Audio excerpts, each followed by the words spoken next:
क्या पढ़ रहे थे लास्ट क्लास में? एक बार याद दिला दें बस। Math function. अच्छा, सम के लिख रहे थे आप।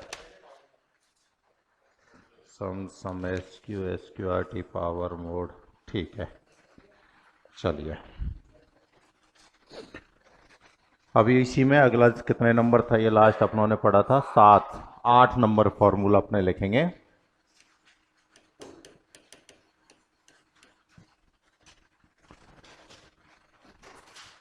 फॉर्मूले का नाम है सम इफ। क्या नाम है? सम इफ। तो ये है सेलेक्टेड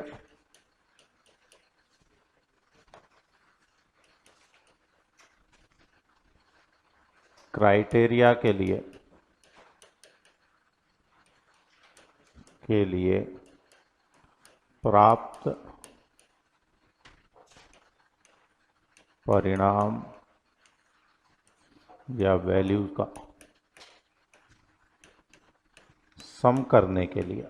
तो कैसे करता है पहले इसको समझना बहुत ध्यान से। जैसे मान लीजिए आपका रिजल्ट आता है या कुछ आता है तो उसके लिए एक टेबल बना देते हैं। देखो कुछ किस प्रकार से आता है, क्योंकि ये बिना टेबल के समझ में भी नहीं आएगा और बिना टेबल के हम इसका परिणाम भी नहीं ज्ञात कर सकते। 3 ले लेते हैं, आगे भी काम आ जाएगी। ये हमारी कोई टेबल है, ये हमारे कॉलम है ए बी सी, ये हमारी रो है 1 2 3 4 5 6, कितनी भी हो सकती हैं। 100 स्टूडेंट है तो 100, 200 है तो 200। मान लीजिए इसमें आपके आ जाते हैं नाम, ठीक है। इसमें मान लीजिए मैं दे देता हूं आपके फादर का नाम, हो सकता है। और इसमें मैंने आपके दे देता हूं मार्क, नंबर प्राप्त हुए। मान लीजिए आपका नाम है एक्स है, वाई है, जेड है, एक्स है और जेड है। भाई एक क्लास में एक नाम के 2 स्टूडेंट भी हो सकते हैं कि नहीं हो सकते? कुछ भी नाम रख सकते हो। मैंने एक्स वाई जेड इसलिए जल्दी हो जाएगा अपना। मान लीजिए पिताजी का नाम है तो वो हमने दे दिया A B C, B C, कुछ भी हो सकता है। अच्छा, जेड सेम हो गए, इतना सेम नहीं हो सकता है ना। चलो तो इसको डी कर देते हैं। किसी किसी के पिताजी का नाम सेम हो सकता है, लेकिन ऐसा नहीं कि स्टूडेंट का भी नाम और पिताजी का नाम। ऐसा भी हो भी जाए तो फिर अपने को डेट ऑफ बर्थ लेनी पड़ेगी, ऐसे भी हो सकता है। फिर 10 20 15 20 25, ये हमारा डाटा है। अब देखें कैसे काम करेगा। Formula equal to sum if, equal to sum if. सबसे पहले आप लेंगे पूरी टेबल का जिसके लिए आप सर्च कर रहे हो। तो पूरी टेबल की रेंज क्या होगी? पूरी टेबल की रेंज A1 से C6, सही है ना। तो सबसे पहले यहां हम क्या लिखेंगे? A1 से C6, A1 से सॉरी C6, ठीक है ना। उसके बाद हम देखेंगे यहां से, जैसे मान लीजिए अब 2 फॉर्मूले हैं ये। एक तो है सम इफ और एक है सम इफ्स। यहां लिख रहा हूं मैं, बाद में इसको भी समझेंगे, ध्यान देना। 2 हैं ये, एक तो है अकेला इफ और एक क्या है? इफ्स। ये तो आता है सिंगल कंडीशन के लिए और ये आता है मल्टीपल कंडीशन के लिए। तो ऐसे याद रख लेना, इंग्लिश में बोलते हैं ना कि एस या ई एस लगाने से बहुवचन बन जाता है। तो यहाँ ध्यान रखना कि जहाँ एस लग गया वहाँ हम कितनी भी कंडीशन लगा सकते हैं, और जहाँ एस नहीं लग रहा वहाँ सिर्फ एक कंडीशन। अब एक कंडीशन का मतलब है कि या तो आप जो परिणाम है या वैल्यू है वो नाम के अकॉर्डिंग ढूंढ सकते हो या पिताजी के नाम के अकॉर्डिंग। दोनों को एक साथ नहीं ले सकते। या तो आप किसको लोगे? नाम को, या फिर किसको लोगे? पिताजी के नाम को, ठीक है ना। अब यहां पर हम देखते हैं, हम पहले ले लेते हैं नाम के अनुसार, ठीक है। तो अब यहां जो टेबल की रेंज है इसकी जगह फिर हम किसकी रेंज लेंगे? नाम की रेंज। ध्यान देना, जैसे हम पहले हमेशा क्या करते हैं, कोई भी फॉर्मूला लेते हैं तो उसमें इस तरीके से रेंज ले रहे थे, यानी पूरी टेबल की। हर फॉर्मूले में हमने अब तक यही किया था। लेकिन अब इसमें जो चेंज है वो ये है कि जिसके अनुसार आप ढूंढने जा रहे हो, जैसे मान लो मैं नाम के अनुसार ढूंढ रहा हूं तो नाम की रेंज लूंगा, पिताजी के नाम के अनुसार ले रहा हूं तो पिताजी के नाम की रेंज लूंगा, ठीक है ना। अब मान लीजिए मैं ले रहा हूं किसके अनुसार, नाम के अनुसार, तो नाम के लिए रेंज क्या हो जाएगी, A1 से A6, तो मैं इसको यहां क्या कर दूंगा, A6। इतना सा चेंज है यहां पर, ठीक है। अब किसके लिए ढूंढ रहे हो, इन नामों में से आप किसका रिजल्ट ढूंढ रहे हो, किसी एक का ढूंढोगे, हो सकता है एक्स का, हो सकता है वाई का, हो सकता है, तो जिसका भी आप रिजल्ट ढूंढ रहे हो उसका सेल एड्रेस लोगे। ये हमारे टोटल नाम आ गए, सही है ना। इन टोटल नामों में से कोई एक नाम, भाई 100 स्टूडेंट हैं, 100 में से हम किसी एक का रिजल्ट देखेंगे, तो उस एक का सेल एड्रेस बताओ। जैसे मान लीजिए मैं कहता हूं तुमसे, मैं इस एक्स का रिजल्ट देखना चाहता हूं, क्या आएगा इसका, A5, क्या आता है, A5। अब रिजल्ट हमें कहां मिलेगा, जहां मार्क्स हैं, तो मार्क्स के लिए पूरा सेल रेंज क्या है, C1 से C6। अब मुझे बताओ परिणाम क्या होगा। हाँ यही गलत 10, इसीलिए मैंने नाम रिपीट किया है, क्योंकि इस नाम का तो एक और कैंडिडेट है ऑलरेडी, है या नहीं है, ये रहा। तो ये जो समान नाम के जितने भी कैंडिडेट होते हैं उन सबके परिणाम को क्या करता है, जोड़ देता है। ये लिखा है हमने, देखो, सेलेक्टेड क्राइटेरिया के लिए प्राप्त परिणाम या वैल्यू का सम करने के लिए। तो अब हमने सेलेक्ट किया एक्स, अब एक्स के नाम से तो यहां पर भी था, दोनों थे ने, तो इन दोनों वैल्यू को ये क्या करेगा, जोड़ देगा। क्या कर देगा, जोड़ देगा। तो 20 और 10 कितने हो गए, 30। तो इस केस में तो हमें क्या मिलेगा रिजल्ट। अब की सर मान लीजिए मैं A5 की जगह कुछ और ले लेता, भाई नाम तो सारे आ ही गए, वैल्यू सारी आई गई, सिर्फ चेंज होना है तो किस में होना है, नाम में।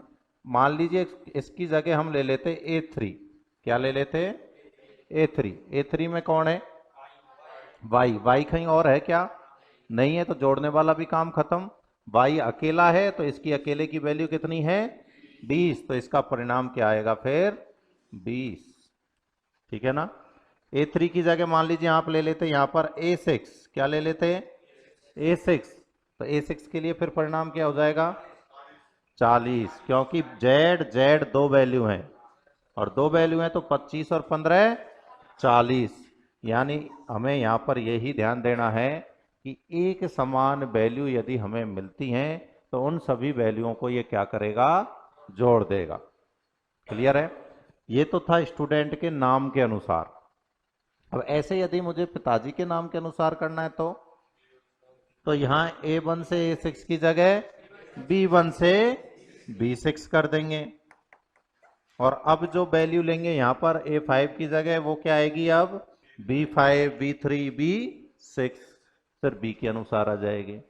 चलो तो बताओ, मान लो मैं ले लेता हूं यहां पर वैल्यू अभी B5, अब रिजल्ट बताओ। बिल्कुल 40, क्योंकि B5 20 और B के लिए 20, 20 और 20 40। आसान है क्या। तो अब देखो कि यदि वो ऐसे आपसे इस फॉर्मूले का परिणाम पूछता है तब तो श्योर है उसे टेबल देनी पड़ेगी, ठीक है, क्योंकि बिना टेबल के हम इसका परिणाम नहीं बना सकते।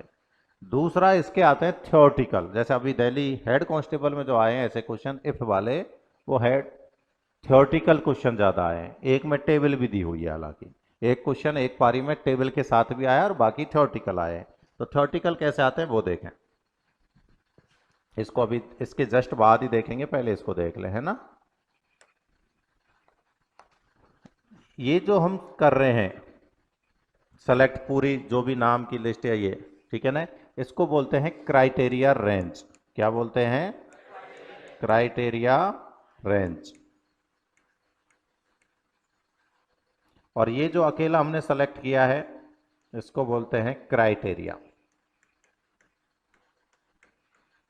ये तो क्राइटेरिया रेंज है और ये इसी में से कोई एक क्राइटेरिया, इस रेंज में से कोई एक क्राइटेरिया।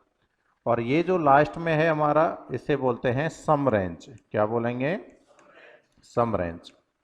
तो ये 3 क्वेश्चन बनते हैं कि डायरेक्ट आपको ऐसे फंक्शन दे देगा और वो उसमें से पूछ लेगा कि निम्नलिखित फंक्शन में सम रेंज कौन सी है, क्राइटेरिया रेंज कौन सी है। तो ये फिक्स है कि जो पहले सेल रेंज लिखी हुई है वो क्राइटेरिया रेंज है, लास्ट में लिखी हुई है वो सम रेंज है। टेबल दे चाहे मत दे, इस फंक्शन में ये पहले फिक्स है कि पहले हमेशा क्राइटेरिया रेंज आएगी, लास्ट में हमेशा सम रेंज आएगी, और बीच में जो सेल एड्रेस है वो हमेशा क्राइटेरिया कहलाएगा। तो ये 3 ही क्वेश्चन थ्योरेटिकल बनते हैं।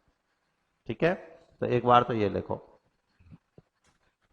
टेबल बना भी लेना साथ में, क्योंकि अब अगले में इसका भी यूज करेंगे।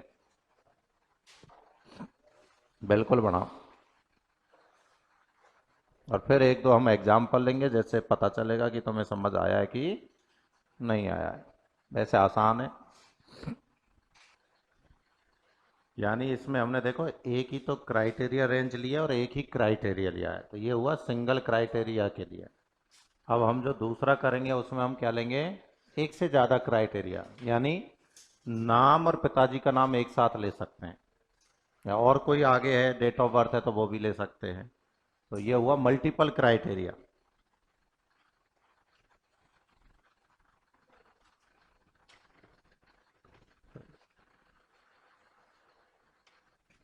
देखिए भाई, नंबर 9,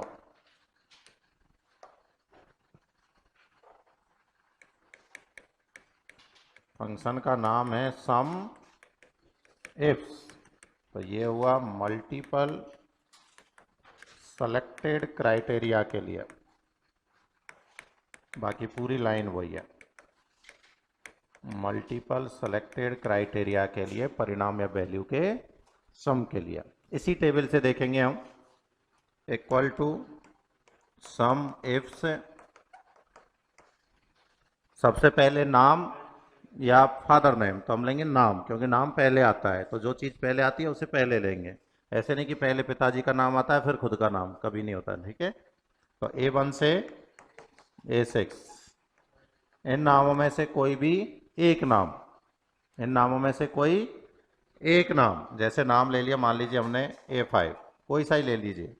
फिर पिताजी के नाम की लिस्ट, तो पिताजी के नाम की लिस्ट है B1 से B6, फिर उसमें से भी कोई एक नाम, जैसे मान लीजिए हमने इसके लिए लिया है A5। अब A5 में है X, अब X का नाम है B पिताजी का, और यहाँ भी B, या तो आप ये ले सकते हो या ये ले सकते हो, सही है ना। तो ये ले लो तो भी वही बात है, क्योंकि यहाँ पर भी वही नाम है, और यहाँ ले लो तो भी वही नाम है, कोई सा ही ले सकते हो, आपकी मर्जी है। इनके अलावा लोगे तो मैच नहीं करेगा, वो भी देखेंगे। मान लीजिए मैंने ले लिया B3, और फिर परिणाम के लिए C1 से C6। तो देखो पहले तो थ्योरेटिक देखो, इसको तो हम बोलेंगे क्राइटेरिया रेंज 1, क्राइटेरिया रेंज 1, ये कहलाएगा क्राइटेरिया 1, ये क्राइटेरिया रेंज 2, और ये क्राइटेरिया 2, और ये हमारी वापस सम रेंज। अब इसमें जो हमें परिणाम मिलता है वो मिलता है दोनों क्राइटेरियाओं के मिलान से, यानी कि जहां कहीं भी क्राइटेरिया 1 और क्राइटेरिया 2 एक दूसरे से मिल जाते हैं वही हमारा परिणाम है। एक से ज्यादा मिल जाते हैं तो जोड़ दो। अब चेक करो, A5 में कौन है, A5 में X है, A5 में कौन है, X है, ये रहा देखो X। और B3 में कौन है, इन दोनों को मिलाना है हमें बस। B3 में कौन है, B, B3 में B, ठीक है ना। अब X और B कहां मिल रहे हैं पूरी टेबल में, सिर्फ यही मिल रहे हैं, देखो ये दोनों, इसके अलावा कहीं और मिल रहे हैं क्या? यदि और मिल जाते, मान लीजिए इस बाई की जगह भी X होता तो यहां भी मिल सकते थे। तो जहां जहां मिल रहे हैं उन वैल्यूज को जोड़ दो। अब एक ही जगह मिल रहे हैं, इसलिए आंसर क्या हो जाएगा, 20। आंसर क्या हो गया इसका, 20। यहां पर B3 की जगह यदि B5 होता तब भी आंसर क्या था, 20, क्योंकि तब भी वही बात है, B3 लिख लो चाहे B5 लिख लो, सही है ना, क्योंकि B3 में भी B है और B5 में भी B है, तो बात एक ही है। यदि मान लीजिए मैं इस B3 और B की जगह लिख देता B6, क्या लिख देता, B6, तो अब B6 में कौन है, डी, और A5 में अभी भी कौन है, एक्स। अब एक्स और डी कहीं भी नहीं मिल रहे पूरी टेबल में, नहीं मिल रहे ना, तो ऐसे केस में फिर आंसर क्या होगा, जीरो। जब दोनों मैच नहीं कर रहे तो आंसर क्या होगा, जीरो। कभी ऐसे भी दे सकता है कि मैच ही नहीं करने रहे, तो मैच नहीं कर रहा तब तो जीरो, और मैच एक जगह कर रहा है तो वही आंसर है, एक से ज्यादा कर रहा है तो जोड़ दो। सही है ना, ध्यान दे, यदि एक भी जगह मैच नहीं कर रहा तब तो आंसर क्या होगा, जीरो। एक जगह मैच कर रहा है तो उसके आगे जो भी वैल्यू है वो आंसर होगा, और एक से ज्यादा जगह मैच कर रहा है तो उन वैल्यूज को जोड़ दो। ये तीन टर्म है, इसके अलावा और कंडीशन नहीं बन सकती। चलो एक उदाहरण और लेते हैं। टेबल तो आपने बनाई रखी है, मैं सिंपल लिखूंगा, आप सिर्फ आंसर दोगे। सम इफ A1 से A6, क्योंकि इनमें तो कोई चेंज नहीं होना, ये पूरी लिस्ट होती है नाम की, चेंज होगा जो कहाँ होगा, सिर्फ क्राइटेरिया में।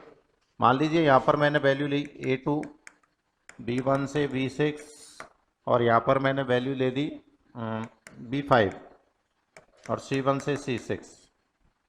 आंसर बताओ है 20, A2 और B5। चलो देखते हैं, A2 में कौन है, X, और B5 में कौन है, B। तो X और B अभी भी मैच कर गए एक ही जगह, तो आंसर क्या हो गया, 20। बिल्कुल सही। भाई हमें जिनको भी समझ नहीं आया दोबारा देख लें, सिर्फ दो चीजें पकड़नी है, ये तो हमेशा फिक्स है, याद ऐसे ही रखना है कि ये और ये, इन दोनों में वैल्यू क्या है।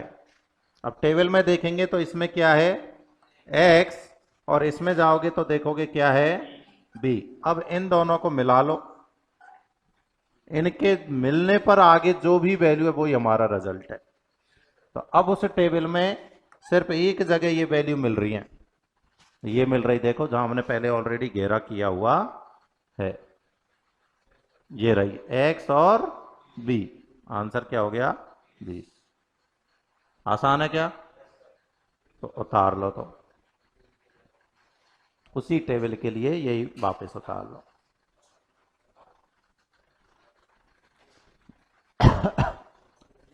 ये थ्योरी जरूर याद रखना कि पहला जो है वो क्राइटेरिया रेंज 1 है, फिर क्राइटेरिया 1, क्राइटेरिया रेंज 2, क्राइटेरिया 2, और फिर सम रेंज।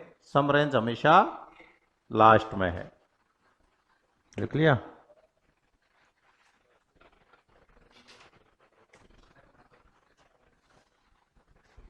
अब देखिए, एक है एबीएस, क्या है, इसको बोलते हैं एब्सोल्यूट फंक्शन। एब्सोल्यूट वैल्यू के लिए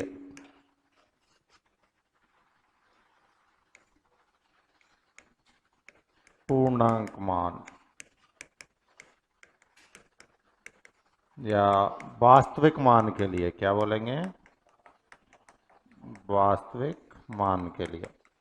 वास्तविक मान का मतलब हो गया पॉजिटिव वैल्यू, कभी भी नेगेटिव वैल्यू ये नहीं देता है। जैसे equal to A B S, मान लीजिए वैल्यू दे दी हमें 15.75, कुछ भी दे दी, तो ये वैल्यू हमेशा किस में आएगी, प्लस में, नॉन साइन वैल्यू।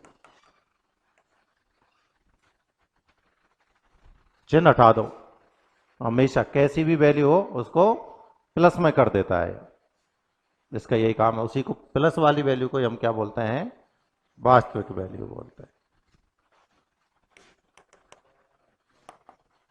लिख लो, ये तो सिंपल सा है, ये लो 18, कुछ भी ले लो आपकी जो मर्जी है।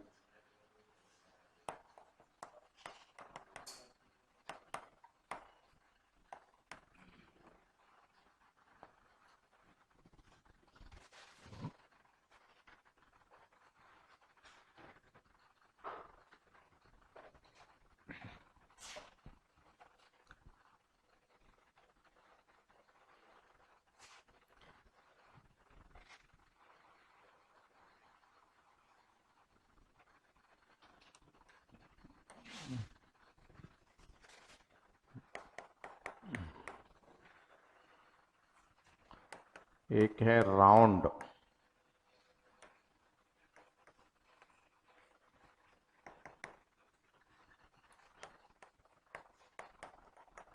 फ्रैक्शनल वैल्यू को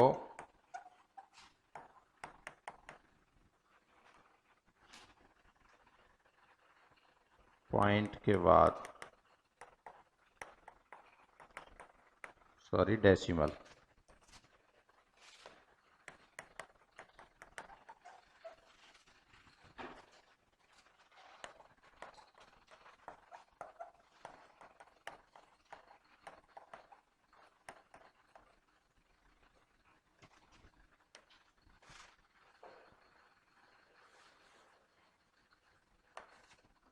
इक्वल टू राउंड 15.743 और ये है 2।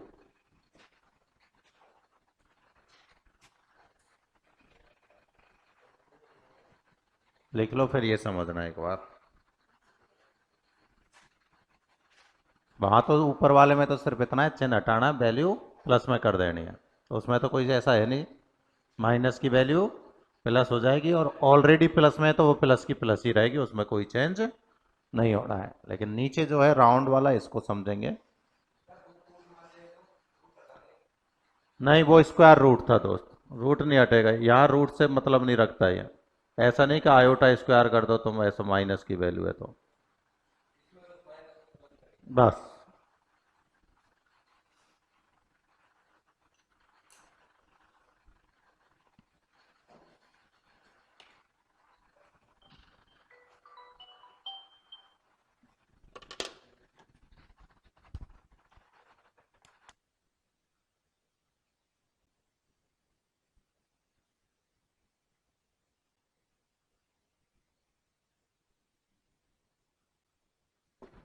क्लास 2 घंटे चलेगी यहीं पर, ठीक है शायद। लिख लिया। अब देखें एक बार, राउंड का मतलब होता है दशमलव के बाद की वैल्यू को राउंड करेंगे हम। किसके बाद की? दशमलव पॉइंट के बाद की वैल्यू को। कैसे करेंगे? देखो, ये संख्या बता दिया कि पॉइंट के बाद आपको कितने अक्षर लाने हैं, तो कितने? 2। कितने लाने हैं? 2। अब यहां है 15.74, 2 तो, लेकिन ये 4 निर्भर करता है इससे अगले वाली संख्या पर, कि अगले वाली जो संख्या है यदि ये 5 से बड़ी है, 5 से बड़ी है तो एक नंबर बढ़ जाएगा, और 5 से छोटी है तो एक नंबर कम हो जाएगा। क्लियर है ये बात? ध्यान देना, इस संख्या का जो मान है वो किस पर निर्भर करेगा? अब इस पर, कि यदि ये 5 से बड़ी है तो इसको एक बढ़ा दो, +1 कर दो, यदि ये 5 से छोटी है तो -1 कर दो। क्लियर है क्या? तो अब वैल्यू क्या मिलेगी हमें? 15.7, 4 नहीं 3, 3, एक कम हो रही है। ध्यान रखना, मैंने कहा अगली जो वैल्यू है इस वैल्यू पर निर्भर करेगा। यदि ये 5 से क्या है? बड़ी, जब तो +1, और 5 से छोटी है तो -1। अब ये क्या है? 3 5 से छोटी, तो इसको हम क्या कर देंगे? -1। तो आंसर क्या हो जाएगा?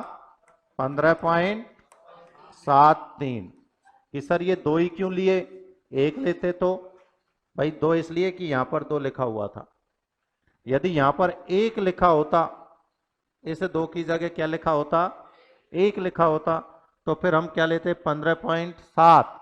लेकिन अब इस 7 को भी किस पर अनुसार चलता? इस 4 के अनुसार, कि ये 4 5 से छोटा है, इसलिए यहाँ 7 की जगह क्या आएगा? 6। यदि ये 4 5 से बड़ा होता तो 7 की जगह क्या था? 8। यानी इस जो पॉइंट के बाद वाली संख्या है, लास्ट वाली, उसकी जो वैल्यू है वो उससे अगली वाली संख्या पर निर्भर करती है, कि वो 5 से बड़ी है या 5 से छोटी है। क्लियर है ये? चलो तो एक और बताओ आप।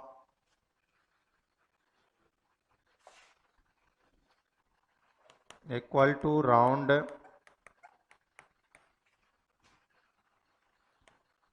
8.755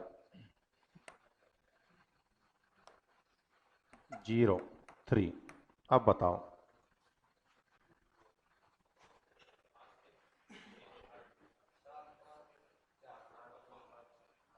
7 5 4।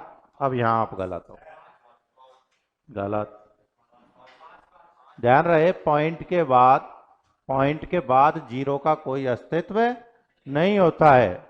पॉइंट के बाद जीरो का कोई अस्तित्व नहीं होता है, तो उस जीरो को हम 5 के साथ कंपेयर नहीं करेंगे, तो जैसी है वैसी लिख देंगे। यानी इसका जो आंसर होगा वो 8.755 ही होगा,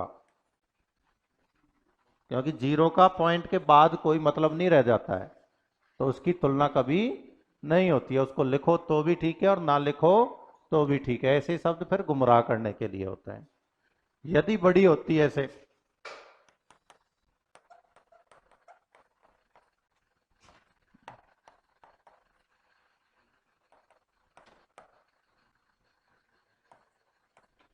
अब आंसर, अब बिल्कुल सही है। अब आंसर क्या होगा? 8.756 6। हाँ, 3 की जगह तो होता तो फिर ये 5 ही रह जाता, क्योंकि अब 5 5 के बराबर रहेगा, तो ना कम ना ज्यादा। यदि मैं इस 3 की जगह पर यहां पर 2 कर दूंगा तो आंसर क्या मिलेगा मुझे? 8.75, क्योंकि 5 ऑलरेडी किसके बराबर है? 5 के ही बराबर है। तो अब ना तो हमें बढ़ाना है और ना कम करना है, जैसा है वैसा ही लिख देना है। कोई दिक्कत? एक एक अक्षर का वो है, थोड़ा बहुत बाई चांस कंफ्यूजन करता है, नहीं तो ऑप्शन से समझ में भी आ जाता है। उतारो।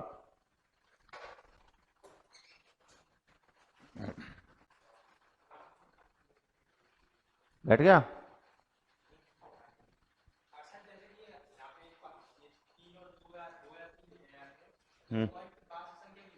पॉइंट के बाद के लिए, ये पॉइंट के बाद की कितनी संख्या आएंगी? अब इस 3 का मतलब हो गया पॉइंट के बाद 3 संख्या है, 2 का मतलब हो गया पॉइंट के बाद 2 संख्या है। ठीक है ना? इनका मतलब ये होता है कि पॉइंट के बाद आप कितनी संख्या लाना चाह रहे हो।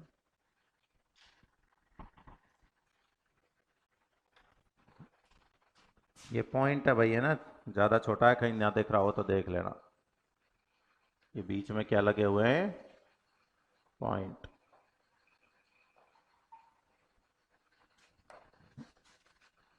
एक और दे देते हैं उदाहरण, जीरो वाला भी।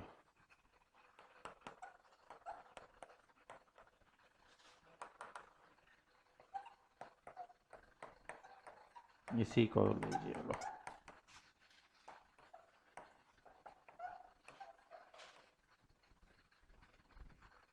इससे याद रह जाएगा तुम्हें कि पॉइंट, ये जो वैल्यू है ये दिखाती है कि पॉइंट के बाद कितनी संख्या है। अब जीरो है तो पॉइंट के बाद कोई संख्या नहीं है। देख लिया? और देखिए, 11 12।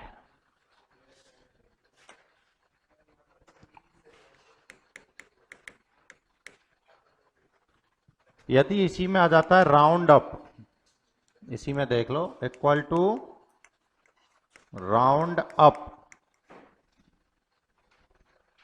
यानी अप लगा दिया। अप का मतलब क्या होता है? ऊपर, यानी बढ़ा हुआ।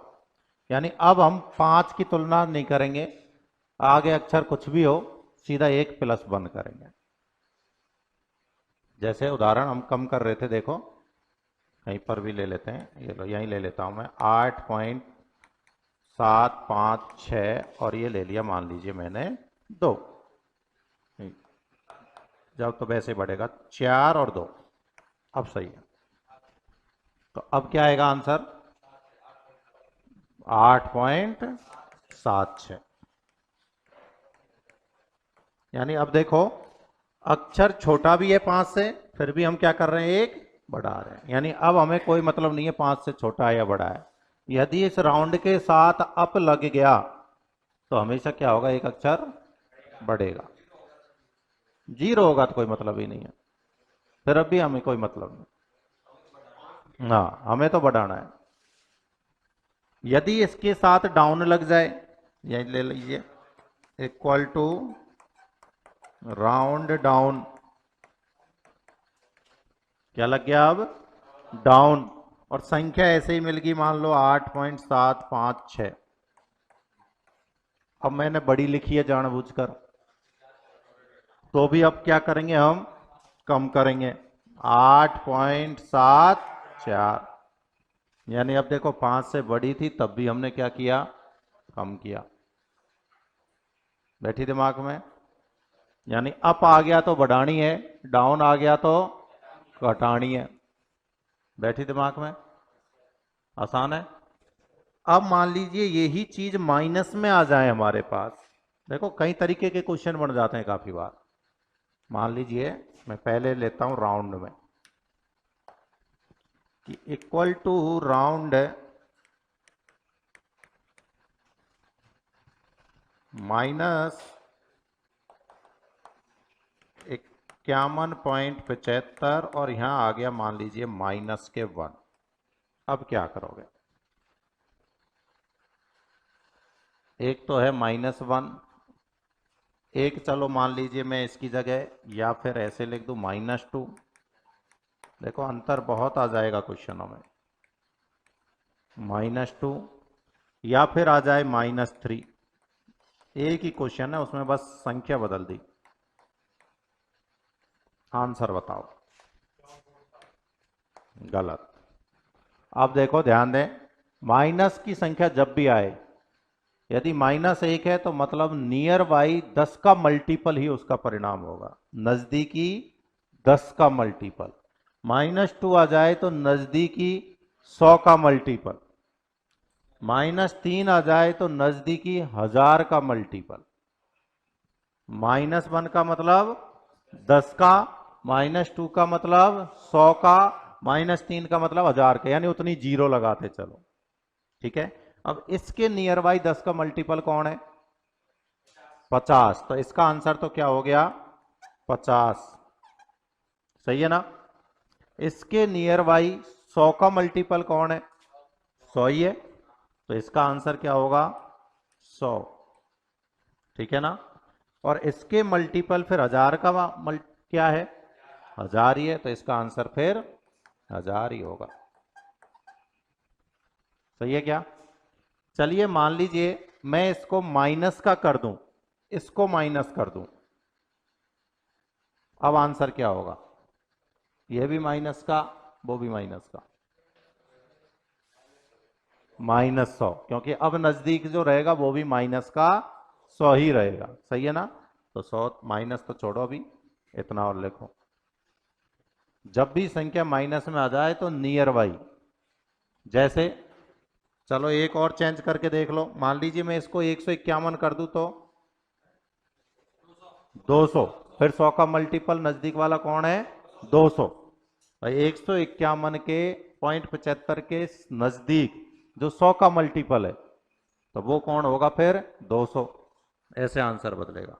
लिखो। तो बहुत ध्यान से देखना है क्वेश्चन, कभी कभी चिन्हों में ही फर्क पड़ जाता। हाँ,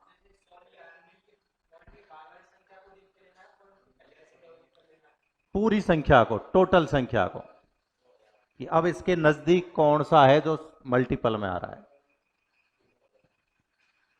अब हमें पॉइंट से मतलब ही नहीं रहा, पॉइंट से क्या मतलब, बस संख्या बाद में माइनस की है, अब फंक्शन राउंड है तो।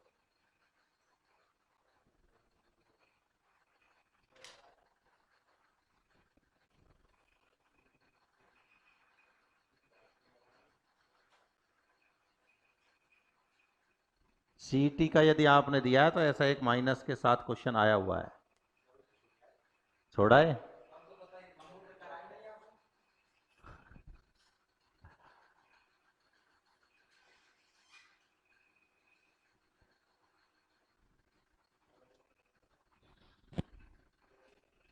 क्वेश्चन याद नहीं है? नहीं बोल लिखा था, माइनस के साथ था, और वो 189। देखता हूँ, शायद मुझे पेपर भेजे गए थे सॉल्यूशन के लिए, कोई पढ़ा होगा तो।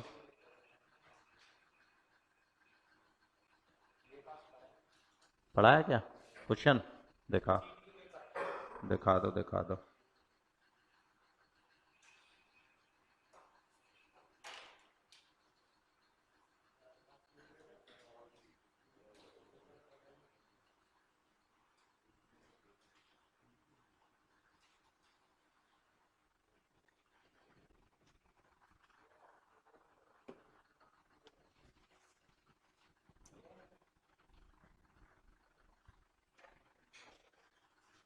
शायद 189 पॉइंट कुछ था उसमें, और उसका आंसर था 190।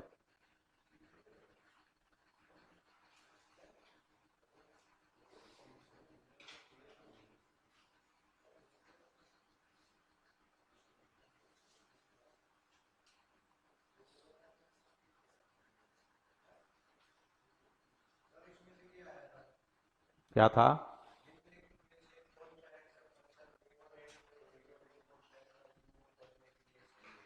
नहीं, ये तो अलग है, इसमें तो वो सम हो जाएगा। ये तो नहीं, एक राउंड वाला फंक्शन का भी आया है, कौन सी पारी में ये याद नहीं है।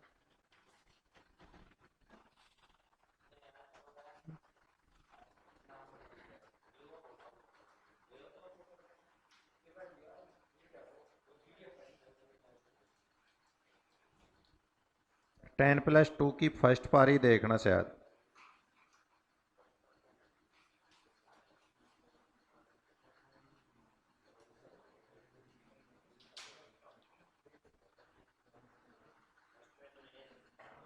फर्स्ट में नहीं है तो सेकंड में देख लो।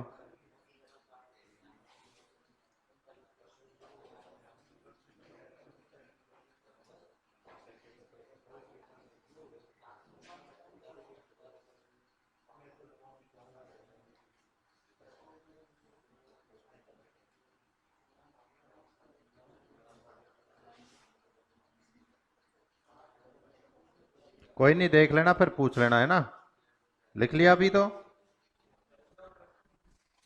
लिख लो। क्वेश्चन भी तो मिक्स मिक्स थे।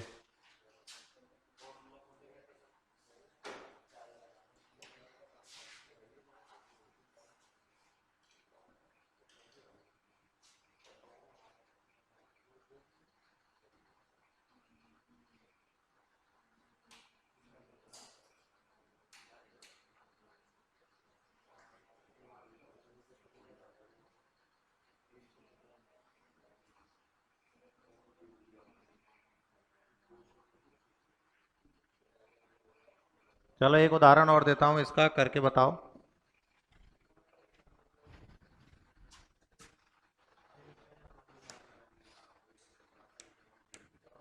Equal to round 1.98 -1।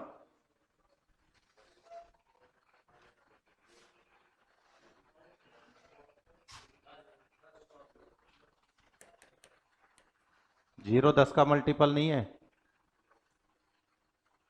Near by तो जीरो है ना, और 10 का ही तो मल्टीपल है, तो जीरो आएगा आंसर। यदि यही संख्या होती कितनी, 5.98 -1, अब आंसर क्या हो जाता? 10। भाई 5 से बड़ा है तो मल्टीपल नजदीक कौन आएगा? 10। 5 से छोटा है तो मल्टीपल नजदीक क्या आएगा? 0। ठीक है ना? और मान लीजिए ये होता फिर, जैसे तब 10 हो सकता था, इसको मैं यदि 11 पॉइंट लिख देता, 11.98 -1, अब आंसर क्या हो जाएगा इसी का? 10। ठीक है कि नहीं? और इसको मान लीजिए मैं लिख दूं अब 15.98 -1, अब आंसर क्या होगा? 20। ठीक है कि नहीं? सबसे सिंपल चीज है, इसको नजदीकी देख लो बस। एक लिखा हुआ है तो 10 का मल्टीपल देख लो, दो लिखा हुआ है तो 100 का मल्टीपल देख लो। दो के भी, और सबकी जगह चलो दो करके देखें अब।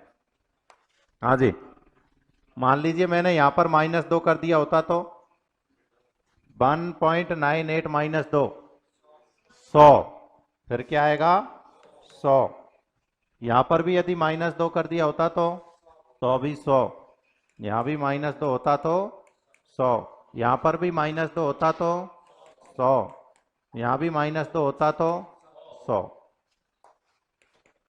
-2 के केस में सबका आंसर क्या हो गया? 100 100। हाँ हाँ, 15.00, तो फिर बढ़ा ही लेते हैं हम, 15 से ऊपर का ही लेंगे, 20 ही लेंगे। ठीक है ना। यहाँ मान लो आप बोल रहे हो कि ऐसे होता 15.00 और फिर -1, तो भी हम 15 से ऊपर का ही लेते हैं हमेशा और 20 ही लेंगे। ऐसे केस में हमेशा बड़ा लिया जाता है। कोई दिक्कत? अब मुझे नहीं लगता अब इसमें कोई समस्या रही होगी। तो उतारने तो उतार लो और उदाहरण इस टाइप के।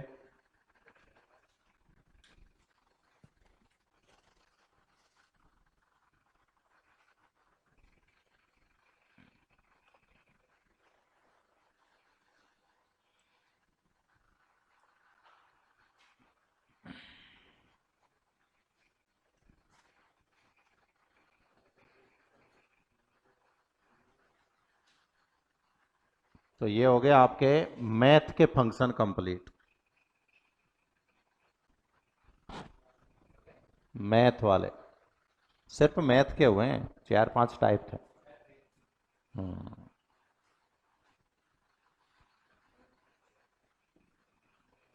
क्योंकि फंक्शन बहुत सारे हैं एक्सेल में, बस मेथड समझ में आना चाहिए, नहीं तो पता नहीं चलता, कभी कभी बीच में से कुछ भी उठा के पूछ लेता है।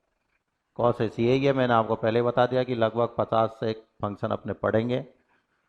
ज़्यादातर केसों में उनमें से आ जाते हैं। कोई बाई चांस ऐसा होगा जब आपका बहुत ही बड़ा दिन खराब हो कि आज आपकी किस्मत में आपका पेपर बैठना ही नहीं था, तब कोई उनके बाहर क्वेश्चन आपको मिलेगा, और ऐसा कभी कभी हो जाता है।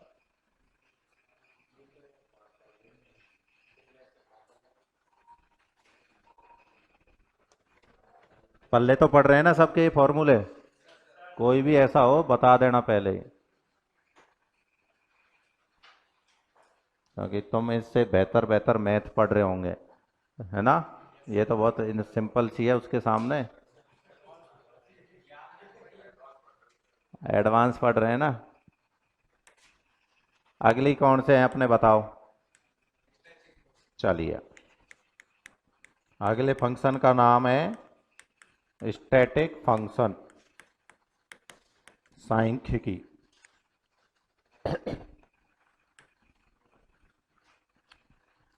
बहुत ही सिंपल है। नंबर 1 इसमें भी मैक्स, ये होता है अधिकतम मान के लिए।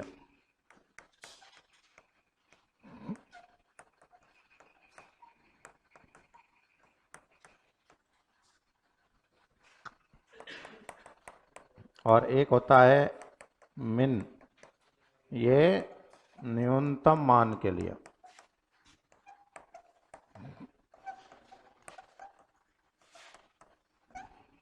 यानी मैक्सिमम वैल्यू और मिनिमम वैल्यू। तो एकदम सिंपल है ये भी।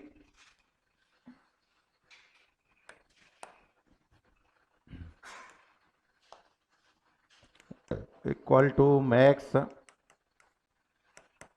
10, 20, 5, 15, 35, 20, 8, 10।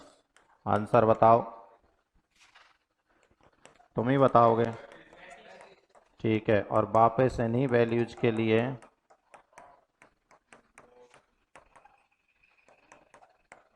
हम्म 5। इसमें सबसे बड़ी वैल्यू कौन सी है? 35। और इसमें सबसे छोटी वैल्यू 5। तो ये दोनों आंसर हो जाएंगे। तो ये तो सबसे आसान है, सबसे बड़ा मान और सबसे छोटा मान।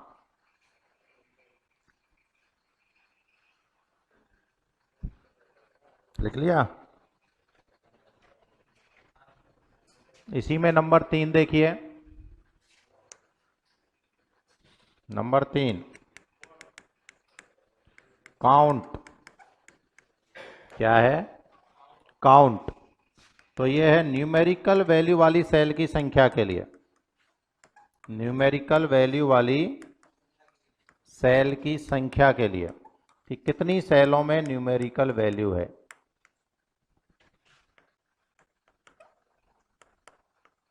जैसे टेबल बनाते हैं एक, ये हमारे पास कोई टेबल है,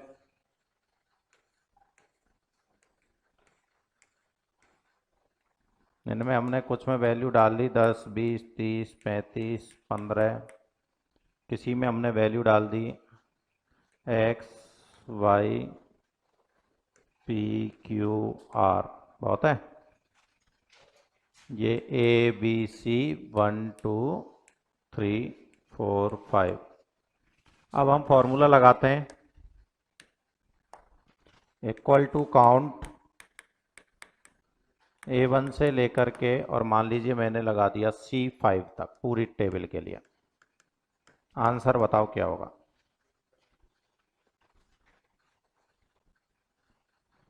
इसका आंसर बताओ,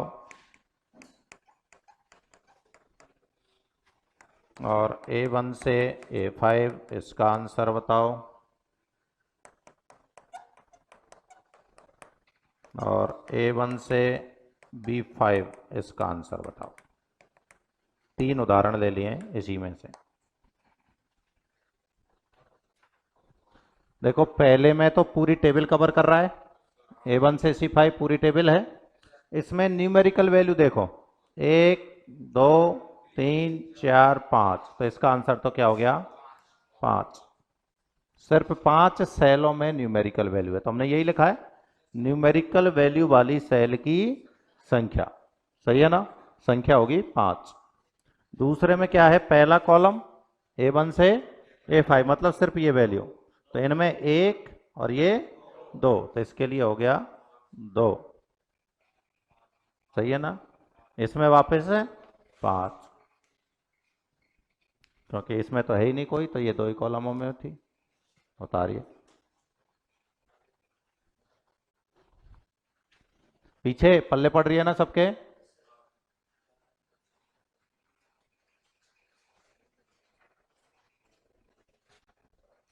एक होता है जिसमें काउंट के साथ ए और ऐड कर दो, उसे कहते हैं काउंटा। नंबर 4 लिख लिया ना सबने।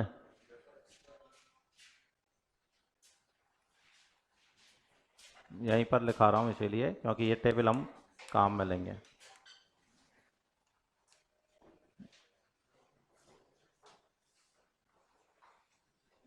अब देखिए नंबर 4 हो गया क्या।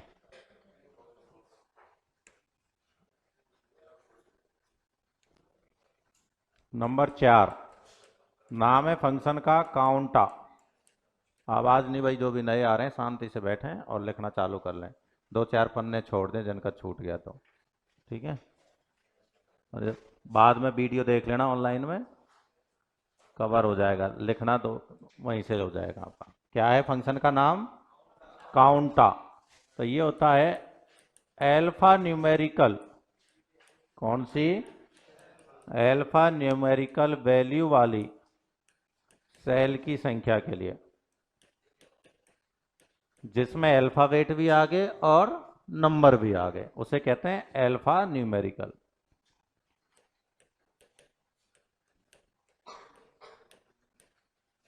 जैसे इक्वल टू काउंटा, ब्रैकेट में मैं पूरी टेबल ले रहा हूं A1 से लेकर के C5। अब आंसर आप बताएंगे। 10 कैसे हो गए 10, क्योंकि 5 तो न्यूमेरिकल वैल्यू है और 5 ही अल्फाबेट वैल्यू है, तो टोटल वैल्यू कितनी होगी 10। आंसर क्या हो गया 10। आपके पीछे व्हाइट टी शर्ट में, हाँ दोस्त, ये हाँ, अरे ये टोपी वाले भैया क्या आ गए, इनसे क्या पढ़ा है अभी अपनों ने। रुक जाओ रुक जाओ, हाँ जी, फोन आ गो, फिर क्या होगा। ठीक है, सब समाचार ले लिए, अच्छे से ले लो, बाहर जाके नहीं है ना, ध्यान दे लो इधर, फोन काम नहीं आएंगे कुछ भी। और अभी तो यार घर से आए होंगे आप होली मना के। देखो दोबारा से, काउंट हम किस लिए यूज कर रहे हैं, एल्फा न्यूमेरिकल। क्या शब्द लिखा है हमने, एल्फा न्यूमेरिकल, मतलब अल्फाबेट अक्षर, और न्यूमेरिकल यानी नंबर। ए से जेड तक कोई भी अल्फाबेट हो या कोई भी नंबर हो, उन सबकी सेलों की संख्या इसके द्वारा ज्ञात की जाती है। अब हमने देखा A1 से A5 में टोटल ऐसी वैल्यू कितनी है 10। 5 तो ये न्यूमेरिकल वैल्यू है और 5 ही ये अल्फाबेट वैल्यू है। खाली सेलों को इसने छोड़ दिया, उनके लिए दूसरा फॉर्मूला बना हुआ है। क्लियर है ये बात? चलिए तो एक और उदाहरण लीजिए। इक्वल टू काउंटा, जरूरी नहीं हमेशा शुरू से दे, मैं कुछ भी बीच में दे सकता है ये, B2 से लेके C4। आंसर बताओ।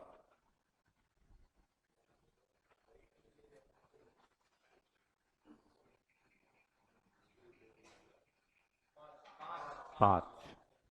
ये रही हमारी B2 और ये रही हमारी C4। तो यानी इन 6 सेलों में कितनी वैल्यू है ऐसी? तो इनमें 5 वैल्यू है, इसलिए आंसर क्या हो जाएगा? 5। आसान है, उतारिए। यानी एक तो सिर्फ न्यूमेरिकल वैल्यू काउंट कर रहा था, दूसरा न्यूमेरिकल और अल्फाबेट दोनों को काउंट कर रहा है। अब एक तीसरा और लिखेंगे जो सिर्फ ब्लैंक सेल को काउंट करेगा। लिख लिया?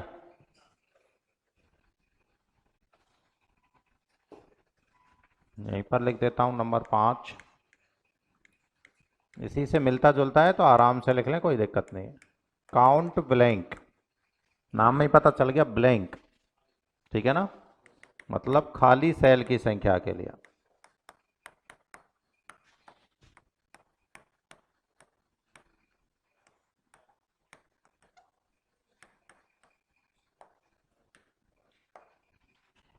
इक्वल टू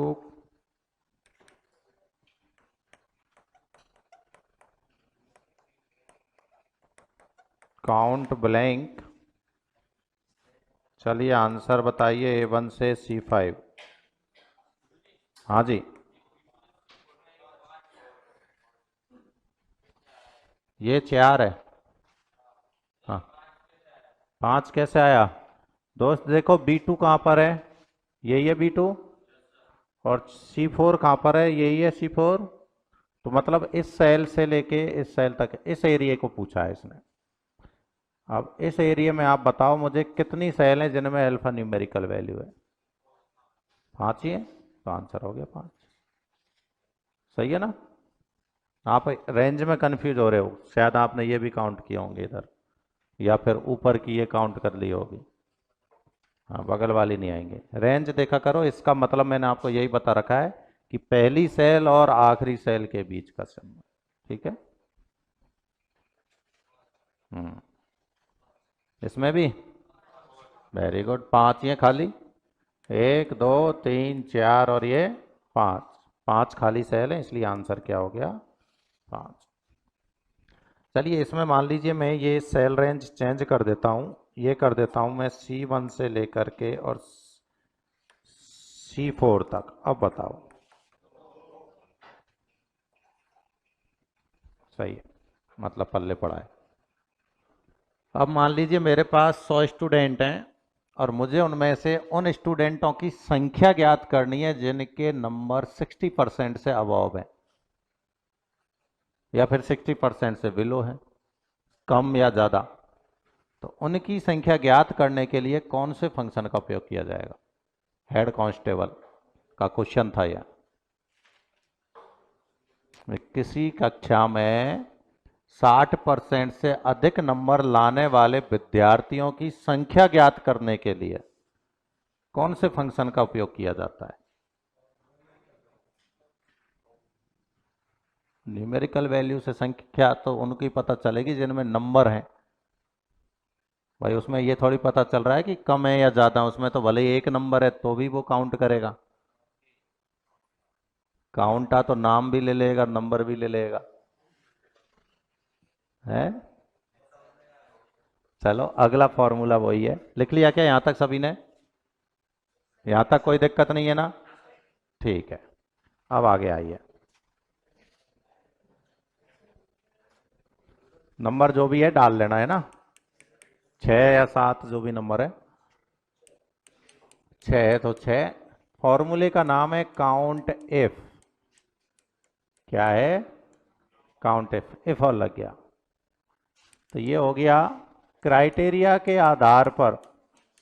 क्राइटेरिया के आधार पर सेल की संख्या के लिए, सेल की संख्या के लिए। अब काफी लोग सोच रहे होंगे क्राइटेरिया क्या होता है, तो ध्यान रखना जो चीज आप चुन रहे हो वो आपका क्राइटेरिया है। आपने दिमाग में लाया मुझे 60 से ऊपर वाले नंबर चाहिए, तो वो आपका क्राइटेरिया है। मुझे राम के नंबर चाहिए तो राम आपका क्राइटेरिया है। ठीक है ना। जो चीज आप सेलेक्ट करते हो, सेलेक्टेड को यहाँ क्या बोलेंगे, क्राइटेरिया। जैसे इक्वल टू काउंट इफ, और वो ही पुरानी टेबल ले लेते हैं हम, A1 से लेकर के क्या थी, C5, A1 से C5। और अब ये बोल रहा है कि उस टेबल में उन सेलों की संख्या ज्ञात करो जिनमें वैल्यू 15 से बड़ी है। कंडीशन क्या दे दी, 15, क्योंकि उसमें शायद अपनों ने ज़्यादा बड़ी संख्याएं नहीं ली हैं। एक बार टेबल देख लें। चलो ये रही। अब इसमें आप बताओ उन सेलों की संख्या जो किससे बड़ी हैं, 15 से बड़ी है। कितनी है, 3, 1, 2, 3, 3 है ना। तो इसका जो आंसर होगा इसी टेबल के आधार पर क्या होगा, 3। अब मान लीजिए उसमें 60 से बड़े नंबर होते तो हम यहाँ कंडीशन क्या लगाते, 60 से बड़ी। 60 से छोटी चाहिए तो 60 से छोटी। यानी जैसा भी आपको क्राइटेरिया देना है वो यहाँ दोगे। ठीक है, तो ये भी उतार लो, टेबल वो ही बना लेना। वो बनी हुई है, ये कोई दिक्कत नहीं है, उसी के आधार पर यहाँ आंसर दे दें।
इसका भी आंसर तुम बताओगे, उतारते चलें और आंसर बताएं इस टेबल के आधार पर उसका आंसर।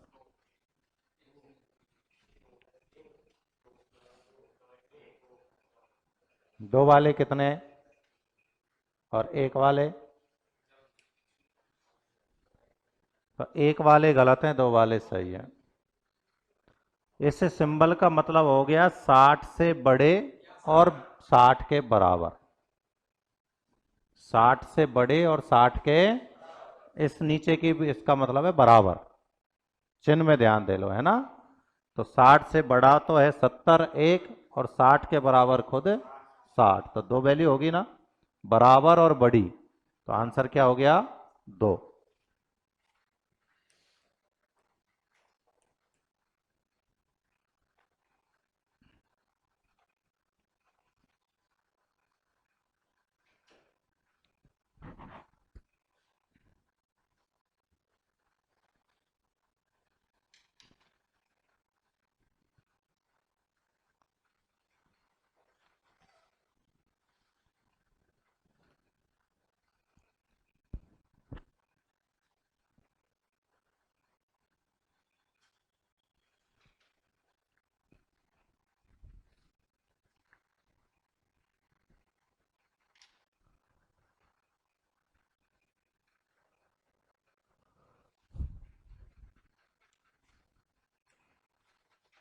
इसी को ऐसे लिख दूं तो आंसर क्या होगा,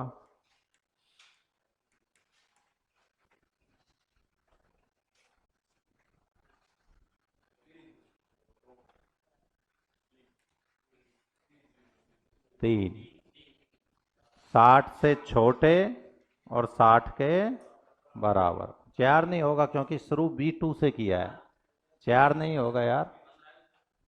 15 तो कहाँ C1 में है, हम शुरू कहाँ से कर रहे हैं, B2 से। तो B2 से करेंगे तो यहाँ से ये एरिया आएगा, ऊपर कैसे जा सकते हो आप, B2 से यहाँ से, ये है हमारा रेंज, ठीक है ना, ऊपर का नहीं आएगा 15। तो अब आंसर होगा ये वैल्यू तो होगी कम और ये इसके बराबर, तो आंसर हो गया 3।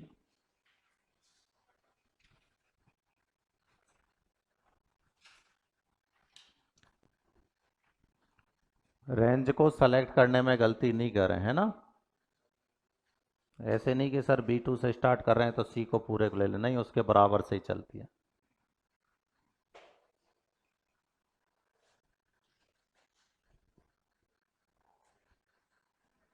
आसान है ये तो, थोड़ा सा ध्यान रखने की जरूरत है, बाकी टफ बिल्कुल भी नहीं है। और ध्यान चूका तो सब काउंट ही काउंट है, ये भी ध्यान रखना, थोड़ा सा भी ध्यान इधर उधर हुआ तो सब काउंट है। अब ये आपके ऊपर है, आप काउंट एफ याद रखोगे, काउंट याद रखोगे, सिर्फ काउंट याद रखोगे। एक और है काउंट एफ्स, जान रहे हैं हम दो पढ़ रहे हैं ना, एक तो एफ और एक एस और लगा देते हैं बहुवचन के लिए, तो वो हो गया एफ्स। तो अब वो भी देखें, लिख लिया ना सबने, चलिए इसी टेबल के लिए देख लेते हैं number 7।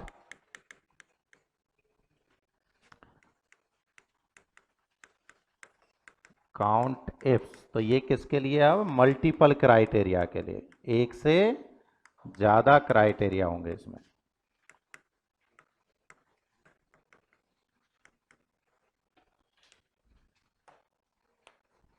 Equal to count ifs, हाँ जी देखिए, A1 से लेकर के A5, A1 से लेकर के A5, और इसमें हमने वैल्यू ली, अभी ले लेता हूं मैं A3, ठीक है, और इधर लेता हूं, एक मिनट, इसमें मुझे वैल्यू डालनी है, एक मिनट, इनकी जगह मुझे क्या डालनी होंगी, वैल्यू, क्योंकि ये सिर्फ न्यूमेरिकल में काम करेगा, है ना।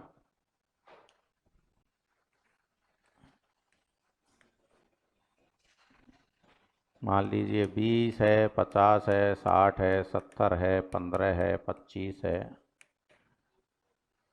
50 है, 70 है, 20 है, 60 है, कुछ भी ले लो। अब इस कॉलम में मैंने कंडीशन लगाई, यहां पर मान लीजिए 15 से बड़ी और 15 से छोट बराबर। फिर दूसरी कंडीशन में लगा देता हूं B1 से लेकर के B5, और इसमें कंडीशन हमने लगाई 70 से, या चलो 25 60 बीच की ले लेते हैं, 60 के छोटी और बराबर। दो कंडीशन ले ली, चाहे तो आप 3 भी ले सकते हो, कितने ही अपने बना सकते हैं। अब देखो ये तो वही हमारा सेम क्राइटेरिया 1 मतलब कि पहला कॉलम, ये हमारा क्राइटेरिया रेंज 2 मतलब कि दूसरा कॉलम। अब दूसरे इन दोनों कॉलमों में हमें ये कंडीशनें मैच करनी है कि कहाँ कहाँ मैच होती हैं। इसमें तो पहले मार्क कर लो 15 से बड़ी और 15 के बराबर, तो 15 से बड़ी और 15 के बराबर सब है, सब है, ये तो पूरा कॉलम आ गया। चाहे तो कम करना चाहे तो संख्या चेंज कर ले, नहीं कोई दिक्कत नहीं है। इसमें देखें 60 से छोटी और बराबर, तो 60 से छोटी और बराबर 3 है, 1 2 3, ये दो छोड़ दो, तो कुल मिला के हम कहेंगे एक तो ये मैच हो रहा है, एक ये मैच हो रहा है, और एक ये, 3 ही मैच हो रहे हैं। इन दोनों को यदि हम मिलाएं तो सिर्फ 3 जगह ही तो मैच हो रहा है, दोनों को मिलाने पर ये दो मैच नहीं कर रहे क्योंकि यहां कंडीशन छोटे की है, सही है। तो इसका आंसर फिर क्या हो गया, 3। कि दोनों कंडीशन कितने जगह पर, कितनी सेलों में मैच कर रही है। तो कितनी सेलों में मैच हुई, 1 2 3। कि सर मान लीजिए हम इस 15 की जगह पर संख्या चेंज कर दें, 15 की जगह मान लो मैंने कर दिया 20, थोड़ा सा ऊपर कर रहा हूं। इसकी जगह मैंने सिर्फ एक कंडीशन चेंज की, इसकी जगह कंडीशन कर the greater than equal to 20 और उसको सेम रहने दिया। तो अब आंसर क्या हो जाएगा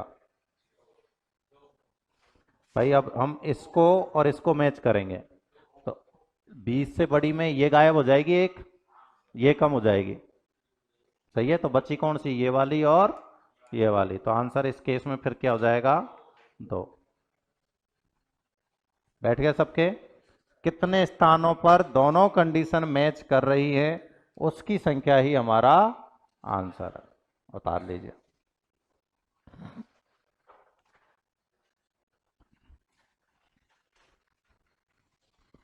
तो जिनको भी ये सिंबलों का पता नहीं है, कंफ्यूज रहते हैं ग्रेटर देन लेस देन में, ये थोड़ा सा ध्यान से देख लें, है ना। काफी बच्चे इनमें ही उलझ जाते हैं कि कौन सा छोटा है कौन सा बड़ा है।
लिख लिया। और क्वेश्चन निकाल रहे हैं कि नहीं निकाल रहे हो, होली पे तो खैर क्या निकाले होंगे तो आपने वर्ड कर लिए सबने, कहीं दिक्कत आई, क्वेश्चन है ही नहीं, लग ही नहीं रहे, कुछ कुछ नहीं हो रहे तो उनको पूछो, लेके आया करो डेली।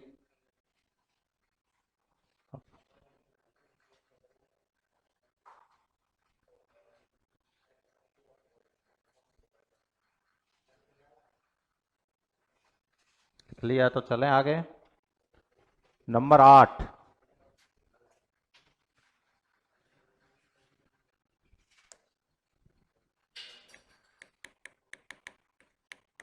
एवरेज।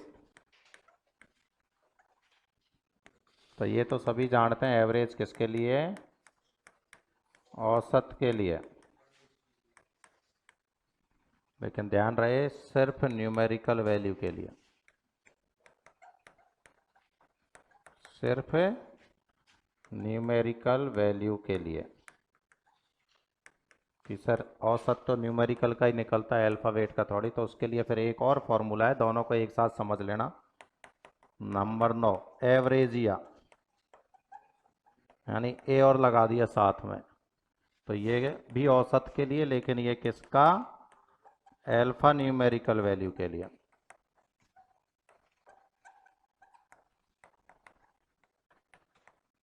तो कैसे काम करेगा पहले समझें, उसके बाद लिखें। पहले समझ लें।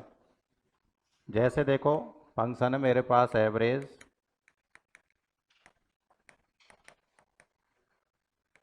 ब्रैकेट में वैल्यू मैंने ली यहाँ पर 2 3 4 एक्स वाई, ठीक है ना।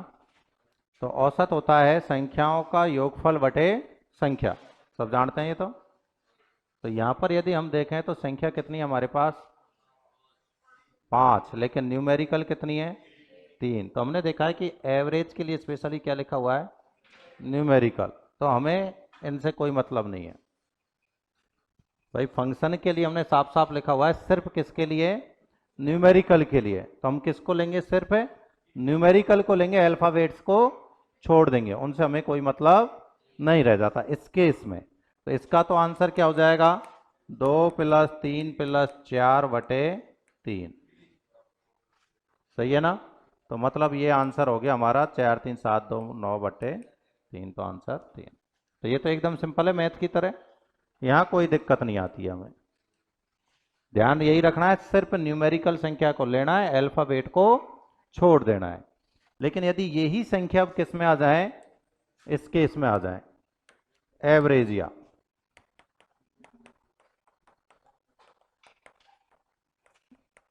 ए और लगा दिया, और संख्या अभी भी हमारे पास वही है 2, 3, 4 एक्स और वाई। तो अब क्या होगा, अब इनकी वैल्यू तो काउंट होती है 0 के बराबर। कोई भी यदि इस फॉर्मूले के बीच में अल्फाबेट आता है तो उसकी वैल्यू हमेशा क्या रहेगी, ऐसे 0। क्या रहेगी, 0। लेकिन भाग अब कितने का लगेगा, 5 का। 3 की जगह भाग कितने का लगेगा, 5 का। मतलब कि 2+3+4+0+0/5, मतलब कि 9/5। तो भाग देंगे तो हमें यह आ जाएगा 1.8। आया कि नहीं आया समझ में। कभी भी कोई भी अल्फाबेट वैल्यू इसके बीच में आ गई तो आंसर बदल गया।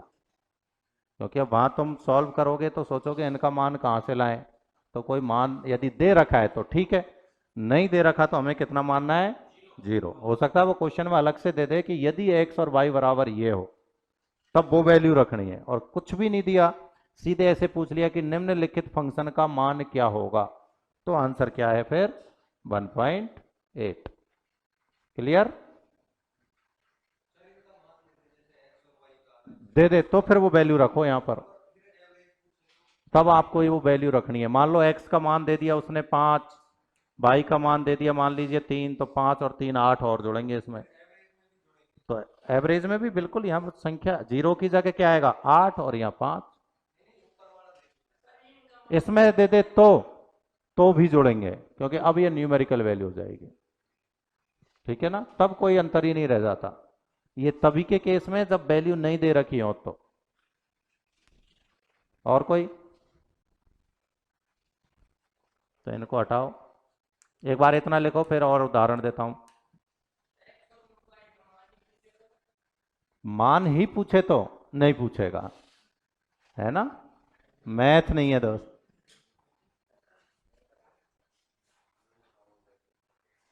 वो एक्स और वाई के मान के लिए मैथ अलग से आपके सब्जेक्ट दे रखी है, उसमें खूब पढ़ो और निकालो। कंप्यूटर में सब एक्स है।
लिख लिया।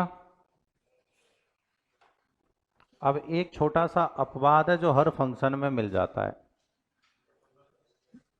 देखो कैसे, इक्वल टू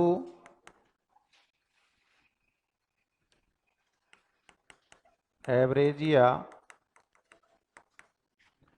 सब कुछ सेम है 2 3 4 एक्स और वाई की जगह लिख दिया मैंने ट्रू और फॉल्स। एक्स और वाई की जगह क्या लिख दिया? ट्रू और फॉल्स। तो जब भी किसी भी फंक्शन में ट्रू और फॉल्स लिखे मिल जाए आपको, अल्फाबेट तो जीरो कर देंगे हम, लेकिन अल्फाबेट के स्थान पर हमें क्या लिखा मिल गया? ट्रू और फॉल्स। तो उस केस में हमेशा ध्यान रखना है ट्रू की जगह हमें वैल्यू रखनी है 1 और फॉल्स की जगह वैल्यू रखनी है 0। ये फिक्स है, चाहे वो सम हो चाहे एवरेज हो, कोई भी हो सकता है सम में भी दे दे। जैसे मान लीजिए एक और एग्जांपल सम का ले लेते हैं। इक्वल टू सम 2 3 4 ट्रू और फॉल्स, यहां भी दे सकता है। तो यहां भी ट्रू की वैल्यू 0 और फॉल्स की वैल्यू, सॉरी ट्रू की वैल्यू 1 और फॉल्स की वैल्यू 0। तो देखो इसका जो आंसर होगा ये क्या होगा? 10/5 क्या होगा? 2। सही है ना? और इसकी यदि बात करें तो इसका आंसर 10। ठीक है। तो कभी भी किसी भी फंक्शन में यदि ट्रू और फॉल्स मिले तो हमेशा ध्यान रखना है ट्रू का मान क्या रखना है? 1 और फॉल्स का मान 0। ये और ध्यान रख लेना है। एवरेज भी 2 ही आ रहा है। हाँ अच्छा, खाली एवरेज, हाँ खाली एवरेज भी 2 ही आएगा। यदि यहाँ एवरेज या की जगह सिर्फ ये ऊपर वाला एवरेज करेंगे तो भी आंसर क्या आएगा? 2 आएगा। ठीक है ना? देखो नहीं बैठा? बोला तो करो कि भाई पल्ले नहीं पड़ा, तुम बोलते ही नहीं हो, देखते रहते हो बोर्ड की तरफ। बोला करो। समझ में नहीं आया तो कोशिश तो कर सकते हैं ना समझने की।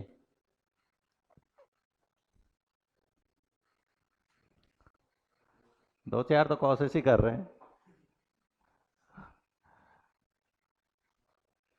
जबकि ऐसा टफ है नहीं, बहुत सिंपल सिंपल सा है।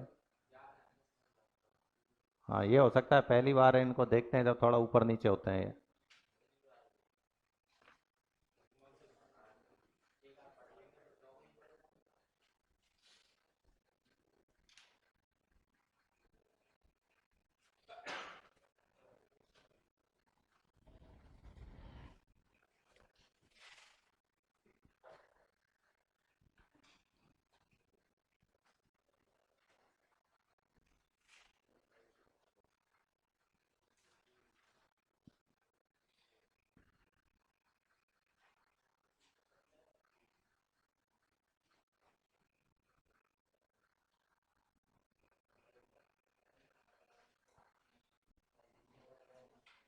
लिख लिया? अब वापस एवरेज में आके average if, average if same जैसे सम इफ था वैसे ही एवरेज इफ। सम क्या कर रहा था? एक से ज्यादा यदि वैल्यू मैच कर रही थी तो उनको जोड़ रहा था। एवरेज क्या करेगा? उनका औसत निकाल देगा। एक से ज्यादा वैल्यू का औसत, सम का काम जोड़ना, एवरेज का काम औसत निकालना। तो अंदर आ गया सिर्फ क्राइटेरिया का। सिंगल क्राइटेरिया है जब तो एवरेज इफ, और मल्टीपल क्राइटेरिया है तो एवरेज इफ्स। एस और लगा दो, डिफरेंस कुछ नहीं है, सेम टेबल रहेगी, सब कुछ सेम रहेगा। देखो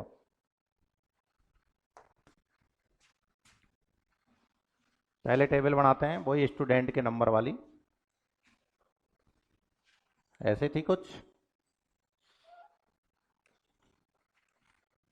ऐसी थी है, लग तो ऐसी रही है। चलो कोई बात नहीं, X Y Z, X Y Z लिख सकते हैं। एक समान नाम के दो दो स्टूडेंट हो सकते हैं इसलिए। चलिए पिताजी का नाम बी सी डी, चलो किसी किसी का सेम भी कर देते हैं, इफ्स में काम आ जाएगा, है ना? कोई कोई स्टूडेंट ऐसे भी हो सकते हैं जिनका पिताजी का नाम भी सेम हो सकता है। सही है ना? अब जैसे एक कंडीशन ऐसी भी है कि स्टूडेंट भी सेम है और पिताजी भी सेम है, हो सकते हैं कि नहीं? उदाहरण के लिए हम कुछ भी ले सकते हैं, यहाँ 10 20 50 20 10 25 कुछ भी आप नंबर ले लीजिए। अब देखिए फॉर्मूला, कौन सा नंबर चल रहा है? 9। देख लेना जो भी नंबर 10, ये लो 10, ठीक है। फॉर्मूले का नाम है अब एवरेज इफ, एवरेज इफ। तो ये होगा किसके लिए? सिंगल क्राइटेरिया के लिए।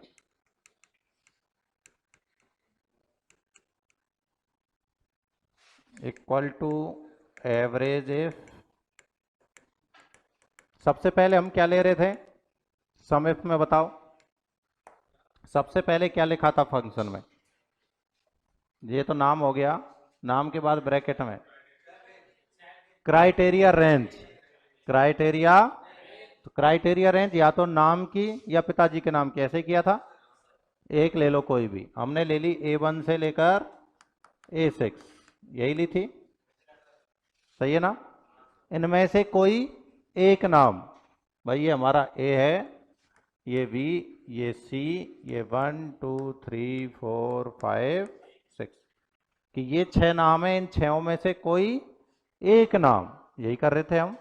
कोई भी एक नाम ले लो, हमने ले लिया A4, ले लिया, क्राइटेरिया हो गया।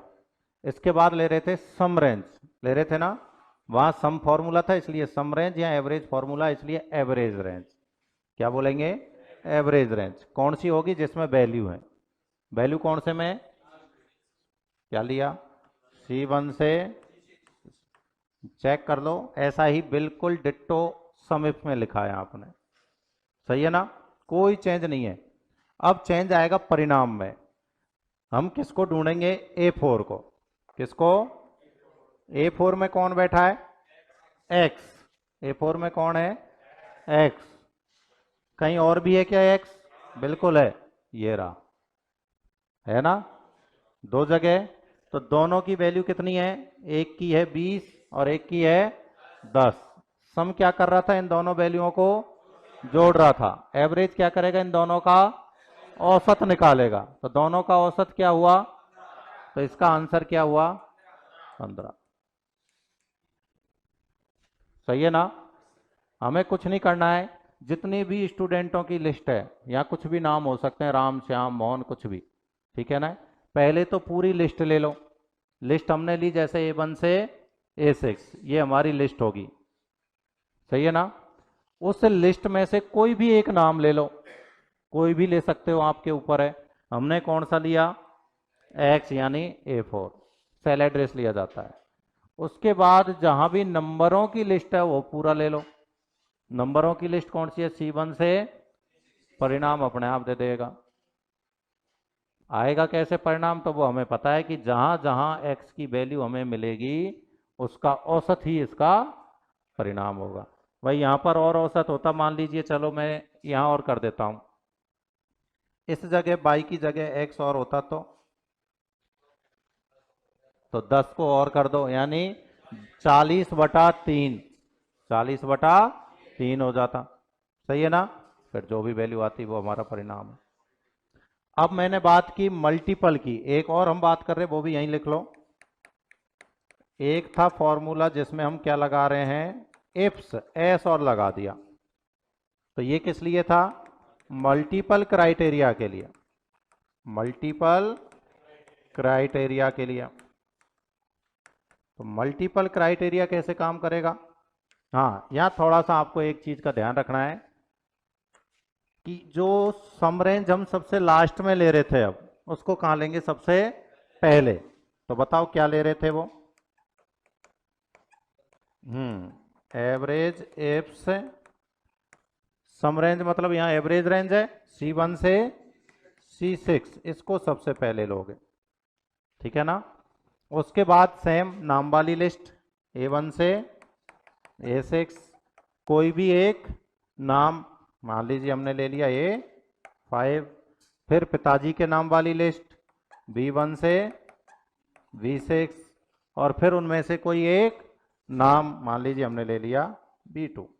अब आंसर बताइए। देखो सेम कुछ नहीं कर रहे, नंबर वाली लिस्ट, एक नाम वाली लिस्ट और दूसरे नाम वाली लिस्ट। समझने के लिए हमने ऐसे कर रखा है कि ये तो स्टूडेंट की लिस्ट है, ये स्टूडेंट के पिताजी की लिस्ट है, और ये स्टूडेंट के नंबर है। इतना सही तो किया हुआ है। अब हमें मैच किसको करना है? दो नामों को। कौन कौन से दो नाम? एक तो A5 में बैठा है और एक B2 में बैठा है, 2 है, ये B2 है ना? ठीक है। अब इसमें देखेंगे A5 में कौन है? Y, यही है, यहां लिख लो भाई Y। B2 में कौन है? B, B2 में कौन है? B। अब ये दोनों कहीं मैच कर रहे हैं क्या? कर रहे हैं, तो उनका औसत निकाल दो, क्योंकि ये यहां भी मैच कर गए और यहां भी मैच कर गए, तो ये 20 और ये 10, 30 और 30 का औसत निकालेंगे तो 15। तो इसका आंसर क्या हो गया? 15।